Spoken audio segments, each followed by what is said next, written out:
సముద్రం చేపలండి. గులివెంతలో చింతకాయ అప్పులు చేసి వండుతున్నానండి. చూడండి ఎలా వండుతున్నాను. చెప్పు చెప్పు. చేపలు శుభ్రంగా చేసుకునండి ఓ పక్కన పెట్టుకోండి. ఇందులో ఏం వేసుకోవాలో చెప్తున్నాను చూడండి. చింతకాయలండి, పచ్చిమిరకాయలండి, ఉల్లిపాయలండి, టమాటాలండి, కొత్తిమీర అండి, కరివేపాకండి, కారం, పసుపు, సాల్ట్ అండి, నూనె ఇవన్నీనండి ఉదుక్కుని పెట్టుకోండి ముందుగానే. చింతకాయలు ఉడకేస్తున్నానండి. ఒక గలాస నీళ్ళు వేసి ఉడకబెట్టండి.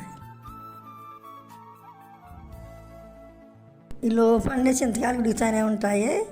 ఇవన్నీ తయారు చేసుకోవచ్చు అండి. తాసు పొయ్యి మీద పెట్టేసుకున్నాండి. నూనె వేసాక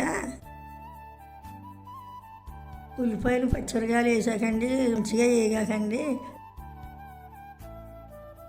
టమాటా కట్ట వేసాక మంచిగా వేపుకోండి.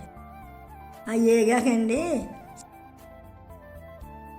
చేప ముక్కలు వేసాక వేసి మగ్గనివ్వండి మంచిగాను. చేపలు బాగా మగ్గాకండి కారం ఇలాంటి చేపల కూరలో కారం అండి కొంచెం ఎక్కువగా ఉంటే బాగుంటుందండి. మీకు నచ్చినట్టుగా వేసుకోండి. పసుపు, సాల్ట్ కూడా మీకు సరిపడగా వేసుకోండి. ముక్కడకోకుండా అండి చేపలు బాగా కలుపుకోండి. నీళ్ళు వేసుకున్నాకండి బాగా కలుపుకోండి ఆ చేప ముక్క కలిసే వరకు. మూత పెట్టేసుకోండి. చిన్న మంట మీద ఉడకనివ్వండి. చింతకాయలు ఉడికిపోయినాయండి. చింతకాయలు దింపేస్తున్నాను.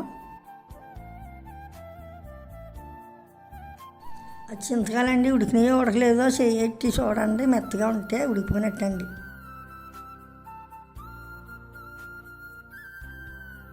అండి చింతకాయ బాగా నలగొట్టండి. చింతకాయ పులుసు వచ్చిందాకాను తుక్కు రాకోకుండానండి వడగట్టుకుంటే ఒక గిన్నెలోకి తీసుకోండి.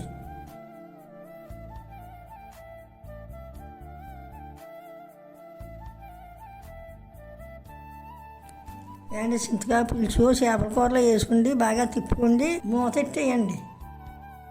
మూతెట్టేసాకండి కొంచెం పెద్ద మంట పెట్టండి. కొంత దగ్గరగా ఉడికాక అప్పుడు చిన్న మంట పెట్టుకోండి. A few minutes later. ఎంత చేపు ఉడికాకండి దగ్గరలోకి వచ్చాక కొత్తిమీర వేసి ఉడకనివ్వండి.